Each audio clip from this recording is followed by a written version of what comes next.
munaasabadan oo xalay ilaa saaka ka socotay beledweyn oo ay soo qaban qaabiyeen ciidamada Djibouti ee qaybta ka howlgalka midowga Afrika ee AMISOM ayaa loo qabtay deegaanka Aljala ee duleedka magaalada oo saldhig u ah ciidanka AMISOM. munaasabadan ayaa waxa ka soo qayb galay mas'uuliyiin ugu horeeyay madaxweynaha dowlad goboleedka Hirshabelle Maxamed Cabdi Waare, gudoomiyaha gobolka Hiiraan, xildhibaano iyo wasiirro iyo qaar kamid ah bulshada ku nool beledweyne. Korneyl Cabdiraxmaan Riyaale oo ah taliyaha qaybta afraad ee ciidanka AMISOM ayaa shacbiga iyo dowladda Djibouti ugu hambaliyay 27 Juun. sidaan wada ogsoonahay qofka bini'aadanka maalinta uu dhashay ayaa qaaliya. sidaa darteed xafladan sida fiican loo soo maamusay waxaan u qaban qaabinay gobonimadii iyo caalankii jamhuuriyadda Djibouti maalintii ay qaadatay 27 Juun 1977 anigoo ah taliyaha sare ee ciidanka AMISOM qaybta afraad kuna hadlaya magaca ciidamada Djibouti oo jooga dalka Soomaaliya gobolka Hiiraan iyo Galgaduudba. waxaan xaggan hambalyo uga diraynaa madaxweynaha jamhuuriyadda Djibouti mudane Ismaaciil Umar Geelle, ministarka difaaca Xasan Cumar iyo taliyaha sare ee ciidanka qalabka sida Jeneraal Zakariya iyo ummadda reer Djibouti meel kasta ay joogaan. waxaan leenahay hambalyo anako oo sanad guuraheedii 43aad xuseen ciidanka jamhuuriyadda Djibouti meel kasta uu joogana waxaan u diraynaa hambalyo. wadankan hadduu joogo Soomaaliya iyo Djibouti iyo wadano kale ay joogaanba dhammaantood waxaan u dirayaa hambalyo qaaliya. ciidamada dowladda Djibouti ayaa goobta waxay ku soo bandhigeen ciyaaraha hidaha iyo dhaqanka ee dalka Djibouti oo ay ku xusayeen 43 guuradii ka soo wareegatay markii xorriyadda ay ka qaateen 1977 gumeystay Faransiiska. bismillaahir rahmaanir rahiim. maanta waa maalinkii ciidda xorriyadda Djibouti 27 Juun. farxad weyn ayay tahay anigoo ka wakiila madaxweynaha dowladda Djibouti iyo shacabkaba inaan hambalyo iyo bogaadin halkan u mariyo safaaradda dowladda Djibouti ee Muqdisho, inaan u mariyo shacabka Djibouti dhammaantii meel kasta ay joogaan, gaar ahaan kuwa ku nool Soomaaliya ee u jooga howlaha qaran ama se dana kale ama degan. waxaan si gaar ah u bogaadinayaa ciidanka qaranka ee la jooga walaalahooda Soomaaliyeed ee heel walaal ama ha u joogaan difaaca qaranka Soomaaliyeed ama ha u joogaan taakulayn iyo tababar ama ha u joogaan tacliin iyo waxbaris. waxaan ku hambaleynayaa wiilashaas iyo gabdhahaas inay xiriiriyaan oo ay isku tolaan labada dal iyo labada shacab ee walaalaha ee Djibouti iyo Soomaaliya. gobonimada jamhuuriyadda Djibouti oo 43 sano jirsatay waxaan Ilaahay uga mahad celinaynaa nabadda iyo deganaanshaha uu na siiyay. waxaan eebba ka baryaynaa inuu la jiro dowladda iyo hogaamiyaheega madaxweyne Ismaaciil Umar oo nabadaasi ay sii waarto. waxaan Ilaahay ka baryaynaa barwaaqo iyo horumar 40 sanadood iyo 40 kale oo badan inoo soo noqota oo inoo daa. bismillahir rahmanir rahim. alhamdulillah wassalatu wassalamu ala rasulihil amin sayyidina wa habibina Muhammadin sallallahu alayhi wa sallam. Chers compatriotes, nous fêtons cette année l'accès de notre pays à notre souveraineté nationale dans un contexte particulier, celui de la pandémie du Covid-19 qui, pour des raisons de sécurité sanitaire, nous a obligés à annuler toutes les manifestations civiles et militaires de grande ampleur. Pour autant, mes chers compatriotes, nous célébrons tous cette journée avec l'émotion et le caractère solennel qui sied à cette journée qui a vu naître notre République, fonder notre souveraineté en tant que nation unie dans son expression plurielle et dans ses valeurs ancestrales, multiséculaires et musulmanes. Comme chaque année, nos premières pensées vont à nos morts, à nos martyrs, à nos héros, à nos anonymes, à tous ces Djiboutiens et Djiboutiennes dont le sacrifice suprême a contribué à notre souveraineté. Nos pensées vont également à ceux et celles qui, à l'heure où je vous parle, et chaque jour veillent à son intégrité.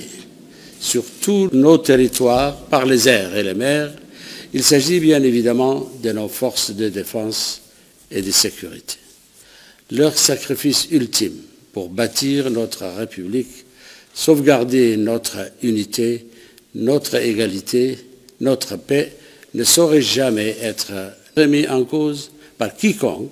Enfin, j'adresse une pensée émue à l'endroit de tous nos concitoyens qui nous ont quittés cette année et en particulier à nos aînés qui ont payé un lourd tribut face à cette pandémie du Covid-19. Mes chers compatriotes, comme partout dans le monde, cette pandémie a mis à l'épreuve la capacité de résilience de notre pays. Des grands secteurs de notre économie, comme le tourisme, l'hôtellerie ou le transport, ont été gravement impactés et continuent de l'être d'ailleurs. Beaucoup de Djiboutiens et de Djiboutiennes travaillant dans le secteur informel y ont perdu leur gagne-pain. Devant cette situation d'une gravité sans précédent, le gouvernement a fait son devoir.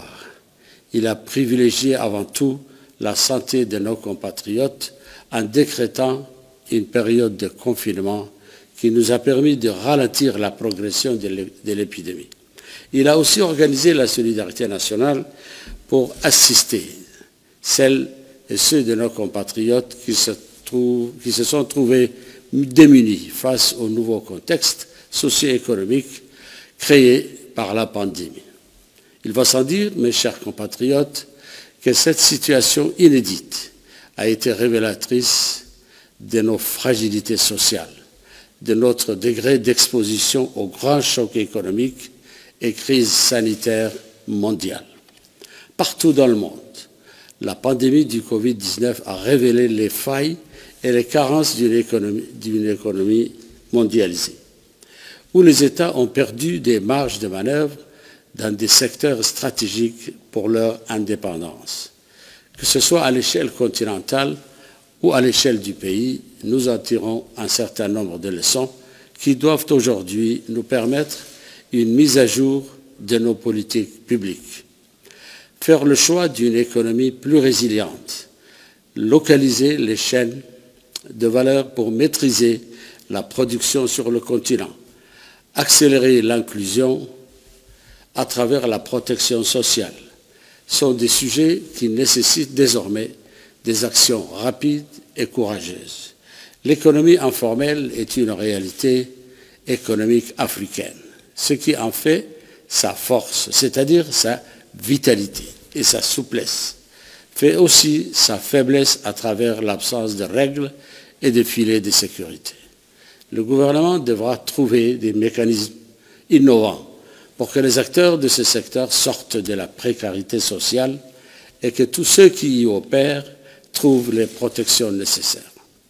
Mais je pense aussi à tout un pan de notre économie que nous devons diversifier et restructurer. C'est ce que nous faisons déjà pour notre secteur énergétique.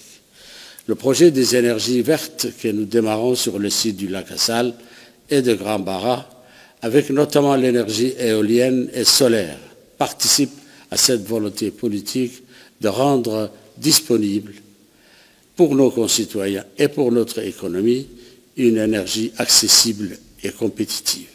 Je comprends votre impatience, mais vous ne devrez jamais douter de la volonté et l'énergie qui nous animent de mettre en œuvre les solutions les plus durables. Mes chers compatriotes, les tournées que j'ai pu effectuer dans les régions m'ont permis de me rendre compte du dynamisme des communautés locales. Elles m'ont permis également de mesurer vos attentes en matière d'autonomie locale. À ce propos, j'ai donné pour consigne claire au gouvernement de réaliser toutes les doléances exprimées dans les 5 régions de l'intérieur. C'est d'ailleurs déjà le cas pour certaines. Mais, mes chers compatriotes, en cette journée du 27 juin et de l'accession à notre souveraineté, nous célébrons aussi l'acte fondateur de notre État, de notre nation et de notre République. Depuis ce jour et pour toujours, c'est sur cette racine trinitaire que nous construisons sans relâche notre avenir et notre développement. Je veux que les moins jeunes d'entre nous se rappellent. Je veux que les plus jeunes d'entre nous l'y apprennent. Notre État, dont le pronostic vital a été engagé par certains commentateurs dès sa naissance, s'est donné progressivement les moyens de sa naissance. Il a puisé son énergie dans les entrailles de ses concitoyens pour se transformer, pour se moderniser et pour devenir un État fort, protecteur de son territoire et de ses citoyens.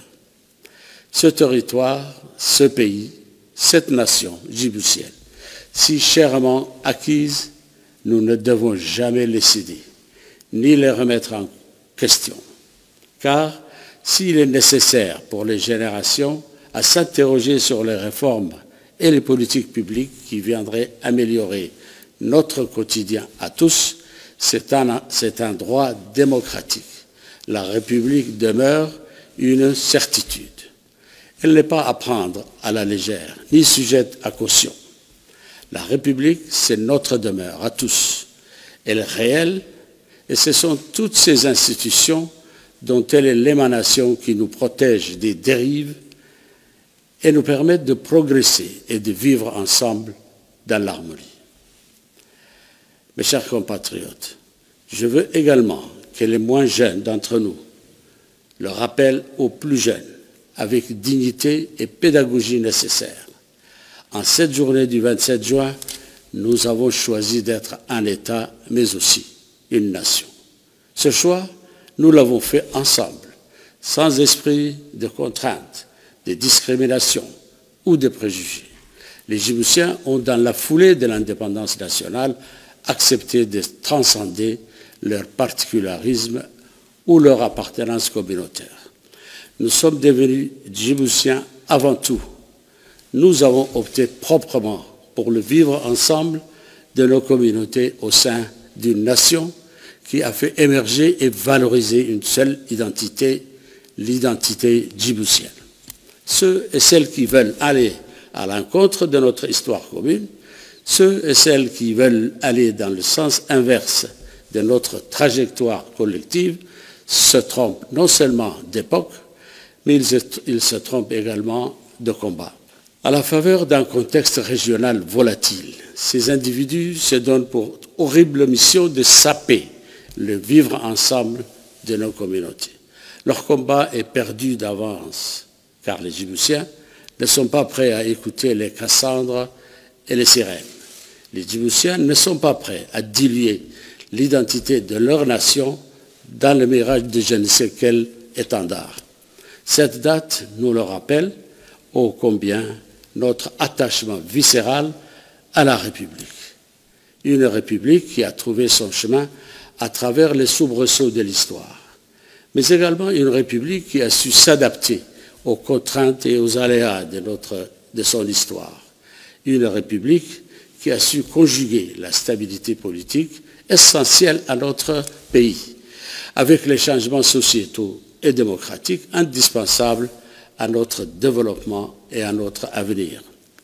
C'est la force de notre République et c'est là aussi sa quiétude et sa tranquillité. Pour notre avenir, justement, il nous faut entretenir cette alchimie d'une République qui, pour rester stable, a besoin de vitalité. Elle a besoin de se mouvoir, de se transformer et de se renouveler, de se réinventer toujours dans la quête de notre idéal. Mais ces chantiers, mes chers compatriotes, pour se concrétiser, a besoin de vos efforts, de vos énergies et de votre participation. Car après tout, ne l'oubliez pas, notre République n'est que le creuset de vos valeurs, de vos aspirations et de vos engagements. Elle est la somme de ce que nous sommes et le reflet de ce que nous faisons. Certes, les transformations que nous souhaitons ne vont pas toutes au même rythme, ni dans la même direction. Néanmoins, quelles que soient nos valeurs, nos convictions, nos opinions personnelles, une chose doit néanmoins rester inébranlable en chacun de nous. La République une et indivisible. La République, notre bien commun à tous. Djiboutiens, nous le sommes et le serons avant tout. Vive la République, vive Djibouti. Assalamu alaikum wa rahmatullah.